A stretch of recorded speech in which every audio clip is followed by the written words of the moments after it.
Hey guys, welcome back to a little Jays talk. Title of this video is probably going to be something along the lines of Vladdy said what? Most of you will know by now. Several reports have come out. Vladdy did a interview where he went on. There was some translation involved, so I won't say, I won't quote him directly because how things translate aren't always, literal. But he did say something along the lines of he was looking for 15 years. He came down to, I think he said, as low as 13 or 14 years. And he didn't even ask for $600 million. Or his last counteroffer wasn't even $600 million. Whoa. First thing I think of is the David Ortiz number.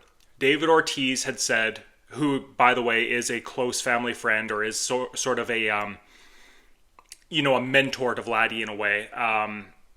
He came out and said 13 years, 585. And I said at that time, that number doesn't feel random. You don't throw out, an exact years and an exact dollar value like that. Normally it's 550 or, somewhere above 10 years, 550 million when people are just kind of making educated guesses.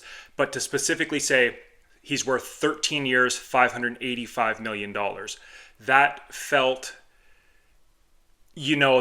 educated to me, an educated guess. So yeah, this comment from Vlad on this interview basically, to me, verifies that if it's not the exact dollar value, it is extremely close. Like maybe they went 14 years, 585 as a last-ditch effort. But yeah, so we have a much better understanding of where that number lies now. And I don't want to say anything negative against Vladdy because he's entitled to ask for whatever he wants. And if he wants to go try free agency and test his value, by all means, go do it. The only issue I have with this is all the comments he's made over the years about how badly he wants to be in Toronto and how he would do quote unquote anything to stay. When Jeff Passan said he turned down a lot of money, like a lot of money, I have to think that was clearly over $500 million at this point, or somewhere right up in that kind of stratosphere. And to me, that's not doing whatever it takes to stay. That's not doing whatever you can to stay. So again, I don't care if Vladdy goes and tests free agency. He has every right to do that. I just want him to shut up about how badly he wants to be in Toronto if he's asking for $600 million or not even $600 million, because that's just an asinine price to pay for a first baseman, right-handed hitter with an up and down track record. If every season he'd been putting up, his 21s and 24 seasons, you've got an argument now. That's a different case, but as I've touched on in previous videos, when he's 14th on his own team in F-WAR, 8th on his own team in F-WAR, in between these fantastic years, it's an entirely different negotiation. And I think something that, I'm sure Vlad is accounting for it, but when you look at the market this year, there's a few first basemen, there's some high-end pitchers, there's Kyle Tucker who's going to be on the market with him. They're a year closer to a likely salary cap or work stoppage that's going to likely be very ugly. And we've already heard Steve Cohen say he's not going to keep the spending up the way that he has been. The Astros don't spend big money like that.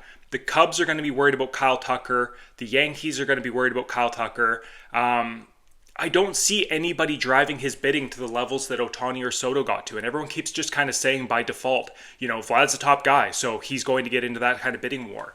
Those are likely the two biggest bidding wars we will ever see, like in terms of, not ever see, but in terms of like the way they came out of nowhere and the way that they reset the market.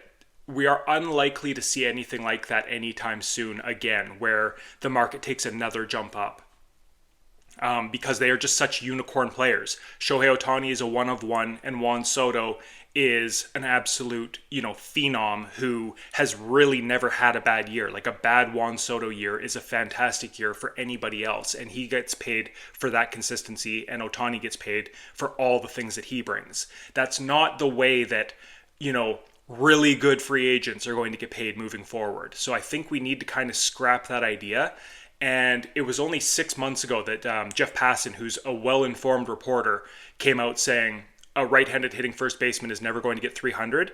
And then he kind of came out afterwards and argued with himself. He said, okay, I've been receiving pushback on this. He will get over 300, but nobody's going to 600 for a right-handed hitting first baseman going into a potential work stoppage where the owners are going to try and play broke.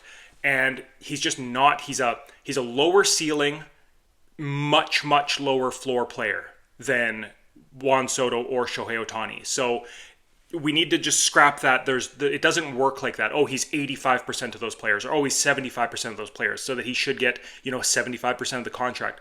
It doesn't work like that, and WAR is not a linear calculation. And a guy like Ernie Clement comes out and gets between 3 and 4 WAR.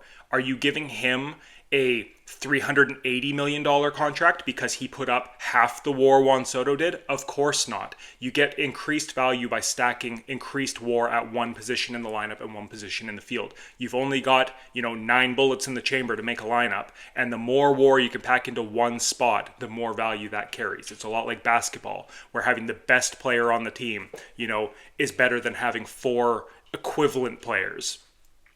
Like 4 players that in total become that one player. So yeah, I'm not shocked by the news because, as I said, I thought the David Ortiz number would be correct, or at least very well informed.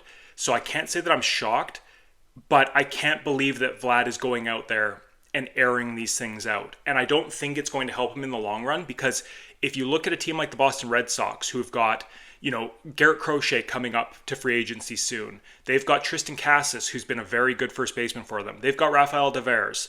Why can I never say his name? Rafael Devers. Alex Bregman, that they could probably try and get an extension done with. Like, if they hear these numbers about where Vladdy's asking price is, he could potentially push teams out and make them pivot now.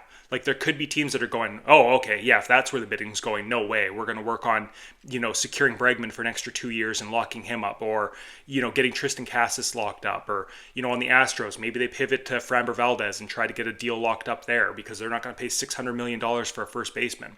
So the more Vlad talks, I think he's actually hurting his market at this point, because he's going to...